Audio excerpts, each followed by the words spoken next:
Mr. President, we will retain memories of the progress made by the Philippines during your administration. There is not enough time now to completely mention the reforms undertaken under your leadership. However, we should note a few, the most significant for the business community. You introduced competition in domestic airlines, aviation, and one of the airlines that resulted has become the leading airline in that sector. You introduced competition in telecommunications, and international calls fell from $3 to 40 cents a minute. You reached out to every political faction and sought consensus and sake for the peace of national progress. You resolved the power crisis and made the Philippines a leader of BOT infrastructure projects. Finally, you traveled wherever needed to promote, with great success, foreign investments in the country. The Joint Foreign Chambers, therefore, gives the Arangkada Lifetime Achievement Award to Fidel V. Ramos, President of the Philippines from 1992 to 1998, champion of economic, political, and social reform. In recognition of his outstanding contribution and superb leadership over several decades and significant lasting institutional and policy reforms for the benefit of the people and the economy of the Philippines. Presented this 26th day of 2013 at Makati City.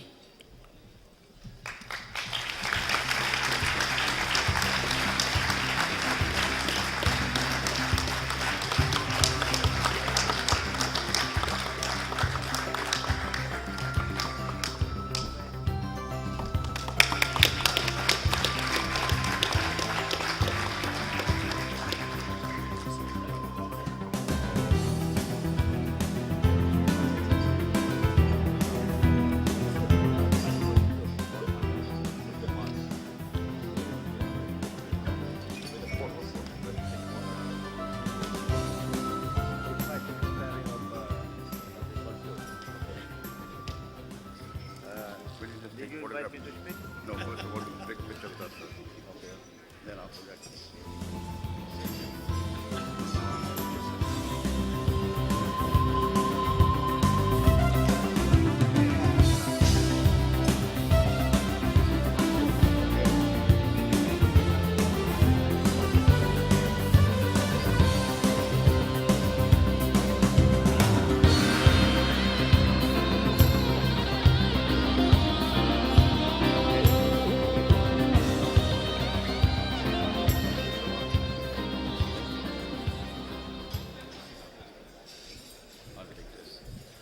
Hey, give me a copy of that later on. Huh? I will, yes. Thank you very much, dear Arangkadas, who are the leaders of the joint foreign chambers of commerce in the Philippines. You know, foreign chambers are more fun in the Philippines. Got it?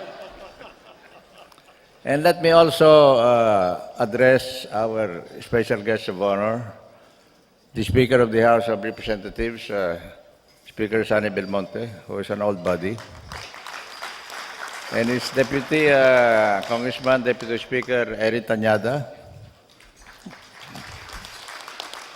And if the Senate President is here, let me greet our Manong Johnny, or his representative. Or maybe they're out busy campaigning because of the very strong opposition against each other, where husband, wife, brother, sister, father, son, and father, sons are probably involved. That's all you'll hear from me about politics. But today, dear friends, allow me to express my at ease, guys, at ease.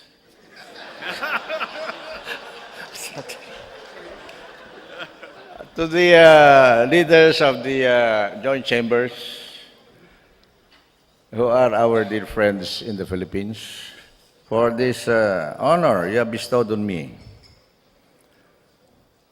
I feel like being present at my own necrological service.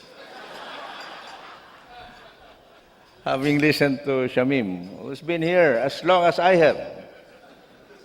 Magaling ito. He had a business in Cotabato which conked out during my time, right? And so with the others. But I really was greatly surprised by being called up to the stage. But being an old soldier, and aside from that, being a chief intelligence officer, I must confess to you that I did not come unprepared. Sandali lang ah.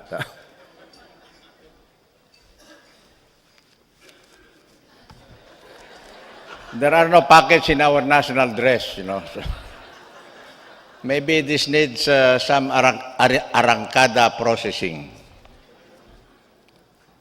But dear friends, let me just raise 2 points in connection with Arangkada's grand initiative for getting the Philippines to be more competitive, not only in our region of Asia and the Pacific, but also globally. Historically, and this is the first issue on my part, Filipinos have opposed constitutional change. Yet we know that there is no social contract except for the 10 Commandments that is ever written on stone. Eventually, fellow Filipinos, we must amend the 1987 Charter. For instance, the definitions for the prohibition and the penalties for both dynastism and turncoatism must now be implanted in the language of the Constitution itself instead of waiting for an enabling act to make these two obstacles, I call them, punishable. For instance,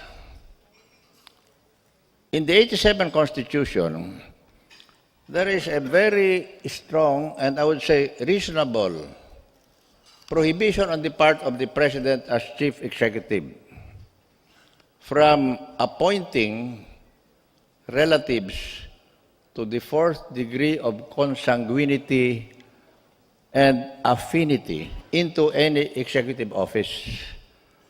So why not just write that in the Constitution so that it's there?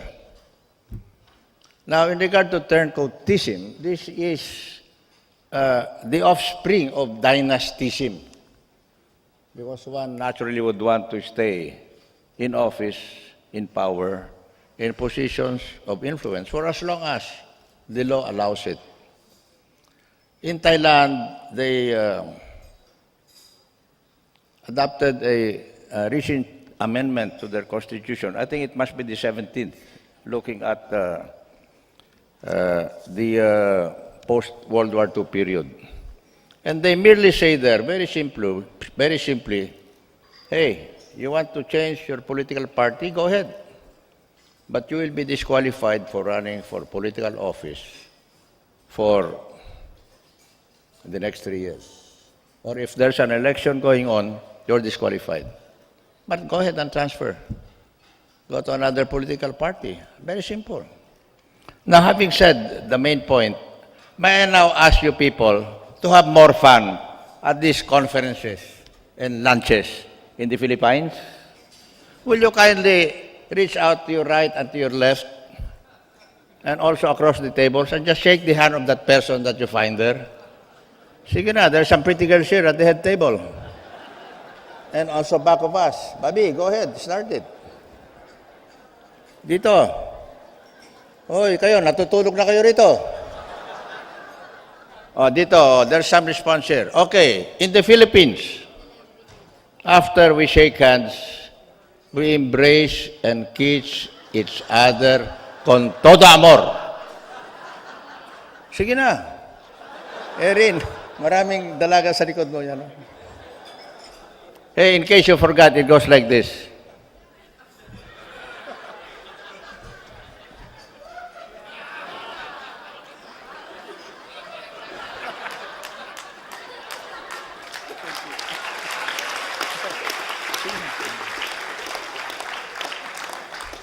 Hey, by the way, I said I did not come unprepared, and I must thank John Forbes. Where are you?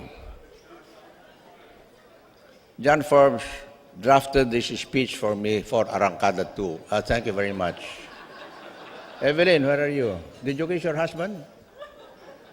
Oh, she's gone. Okay. Anyway, John, this stuff is so good, but it's all of 30 pages, printed back to back. So if you'll allow me, I'll toss our speech for this occasion where it belongs. In the internet, because I assume all you guys are computer savvy, right? Marubini? Okay, okay. And so, to go on to constitutional reform, let me quote one of Speaker Sane Belmonte's good friends. I'm talking about Representative Edsel Lagman, who just championed the passage of the unpopular, but now very popular, RH bill in regard to population management for the future. Not only as a means to reduce poverty, but really in the long run, to produce a quality Filipino. And there will be no more beggars in the street. Edsel suggests that the President and the Vice President of the Philippines must be elected together. Black voting, it's called, as the U.S. practices. So that the number one and number two in the country will always be working as a team. And I think this is what they call synergy, or the new arithmetic in the 21st century. 1 plus 1 is equal to 3, or 5. It could be 10, but really it's 11, because that is digital, according to the Indians. But in the Ilocos, where I come from, Governor Aimee, where are you? In the Ilocos, 1 plus 1 is equal to 11 because that is digital. Hindi nyo naintindihan, no? Meron ba Ilocano rito? Other than Aimee and myself? It's digital. It will get you there. Also, on the part of economist Bernie Villegas, talking about constitutional reform, also says the protectionist provisions hampering the inflow of foreign capital and technology may be refined without amending the 1987 Charter, but simply by innovative legislation. And I agree. There is so much of this speech prepared by John Forbes, who is my dear friend, that haba. But let me continue his main thing about protectionism. Until now, protectionism is a cultural defect ingrained by our colonial experience in the Philippines.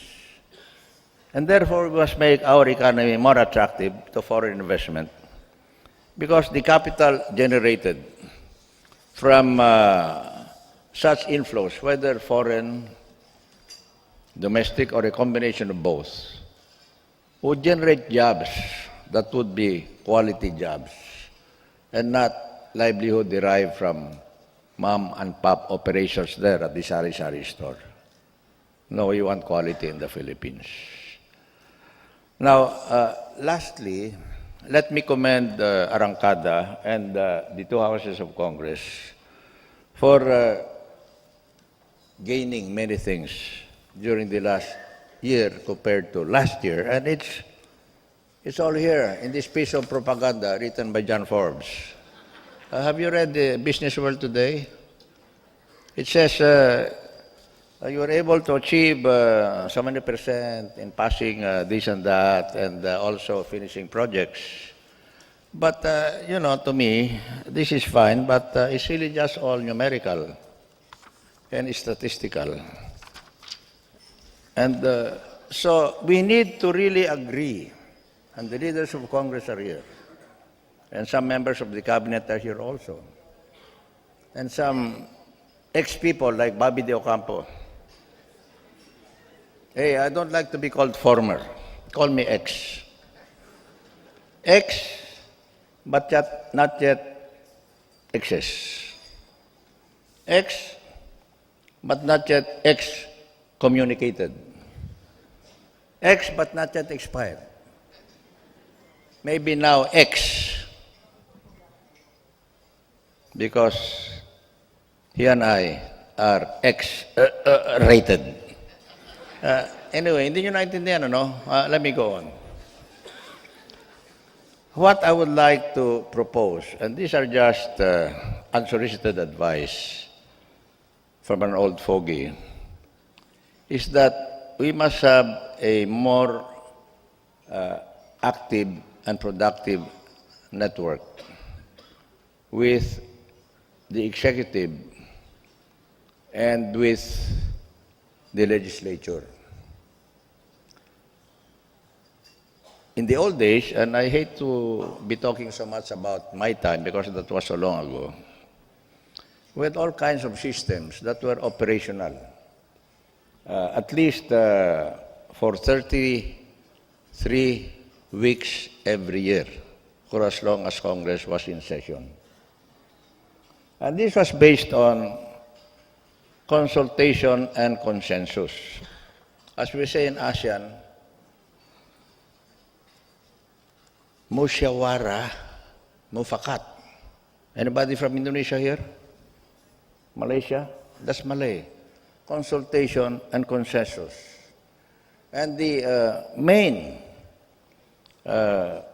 body for this to take place was a mechanism called LEDAC, Legislative, Executive, Development, Advisory Council. The very first law that I signed into law in December 1992, after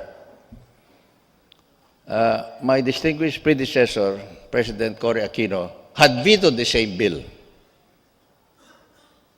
I don't know for what reasons, but in my case, being a neophyte politician, suddenly thrust into the position of being the head man there in Malacanang, I thought we needed to consult not only the leaders, but also the people, and also the foreign community, as well as just walk-ins that wanted a piece of the Philippine action. And so the LEDAC, I pushed and pushed so that it was enacted in December 1992, 4 months after I took over. And it has proven to be a great mechanism because there the private sector is well represented. Maybe 5 members of the cabinet during one session, but the sectoral representatives from academe, from the youth, from the women, from the workers, but a special sector, the overseas workers, the farmers, the fisher folk, the women, the veterans, the elderly, and the handicapped. And we had a prepared agenda every Wednesday morning. We met at 7 o'clock. And all you got at breakfast was not this fancy stuff that we have today at lunch. I did not finish 50% of that nice meal. All you got there in Malacanang was coffee and 1 pandesal, because it was the agenda that was the main part of the menu. And, well, depending on the issue, you invited certain members of the cabinet, including some members of the National Security Council, and we had good interaction among maybe 45 people. We did not solve the problem, but we had consensus in regard to the next step, or the next direction, or the right direction. And we did not adjourn until we had agreed on the next Wednesday's agenda. And that's where we went on and on, year by year, for 33 Wednesdays a year. And it worked. With the help of guys like Congressman Sonny Belmonte at that time, and Senator Roberto Tañada, Bobby, in the opposition, we were able to pass 229 structural and reform laws in the space of 6 years.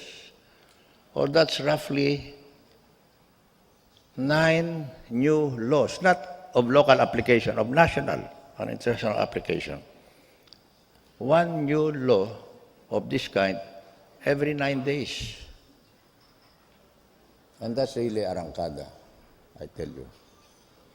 Now, having said all of that, let me tell you that it's not John Forbes who is responsible for what I'm telling you. I'm the culprit. But what I'm telling you, I said in writing 2 years ago. In this piece of work in the Philippine Business Review. And so what I told you is nothing new. Got it? So, we're more than 2 years delayed.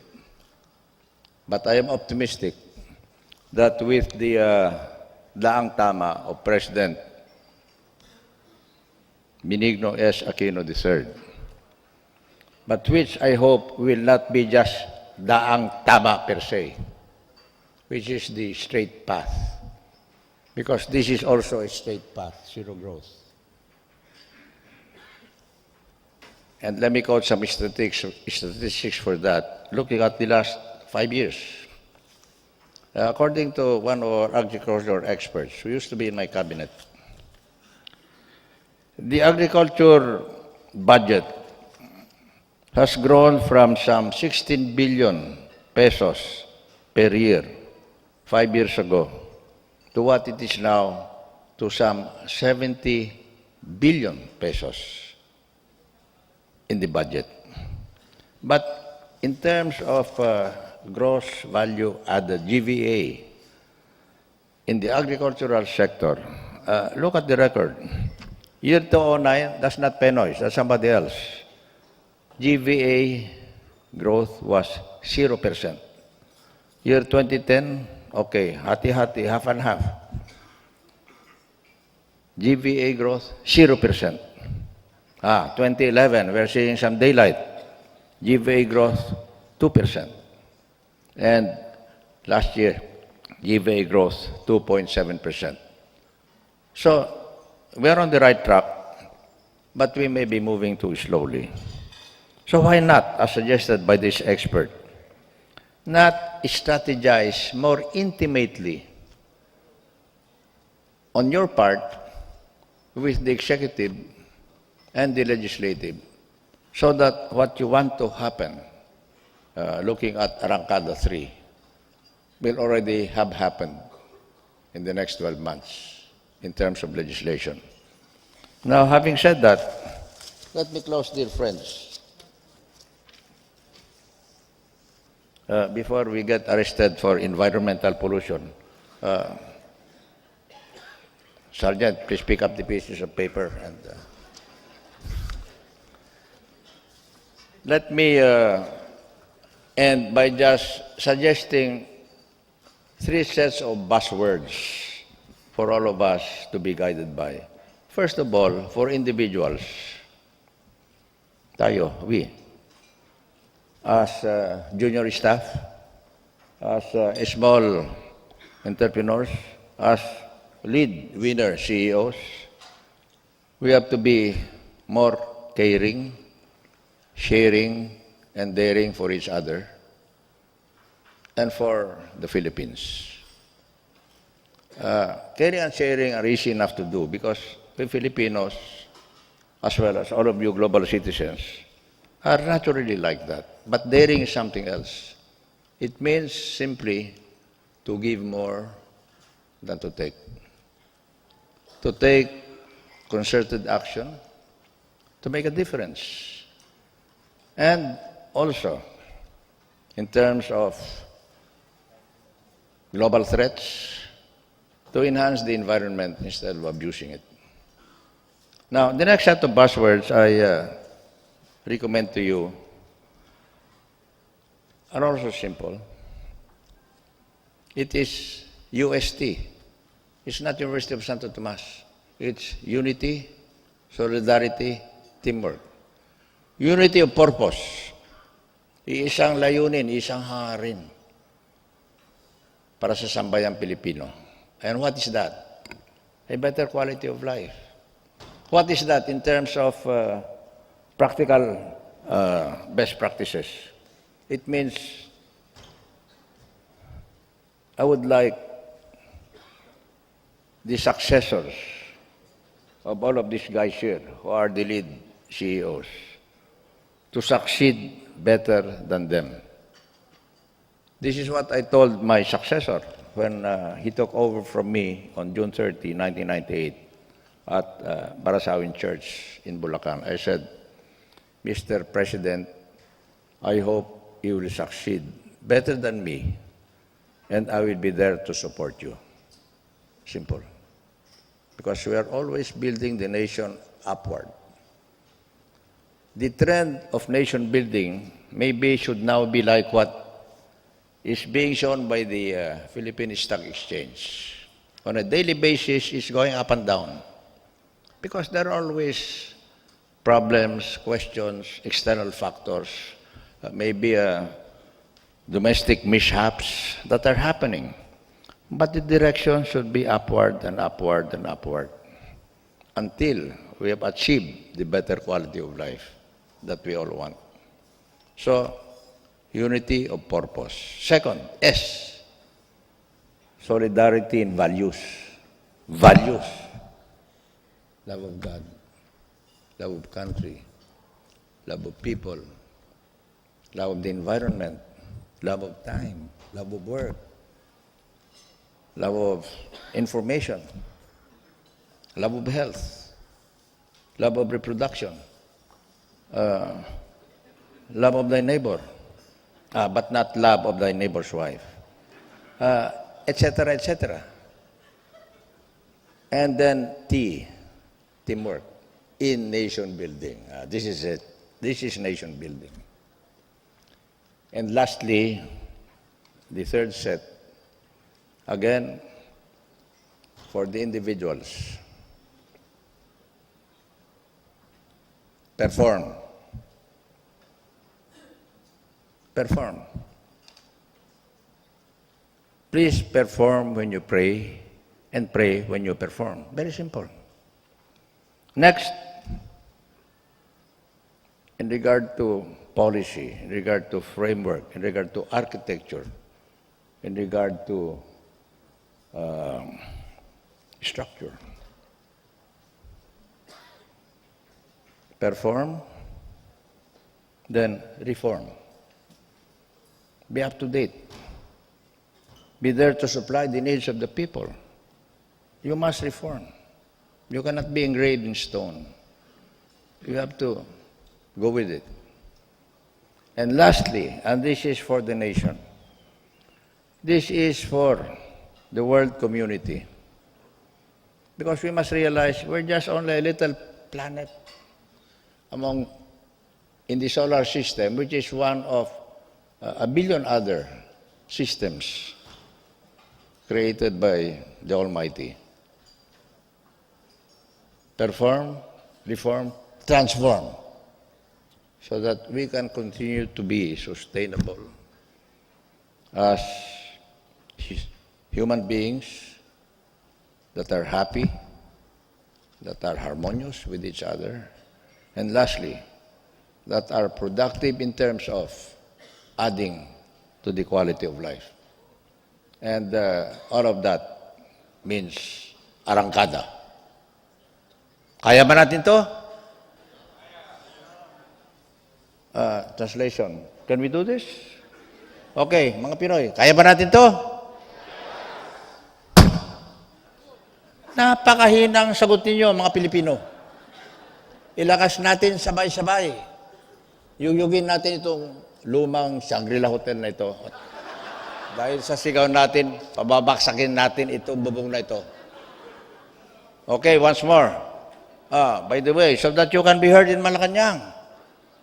So that you can be heard in the Senate, in the House. Sa kasulok-sulukan ng Pilipinas sa kabuong mundo para marinig tayo, mga Pinoy. Minsan pa, sabay-sabay. Kaya ba natin to? Kayang-kaya. Thank you very much, ladies and gentlemen.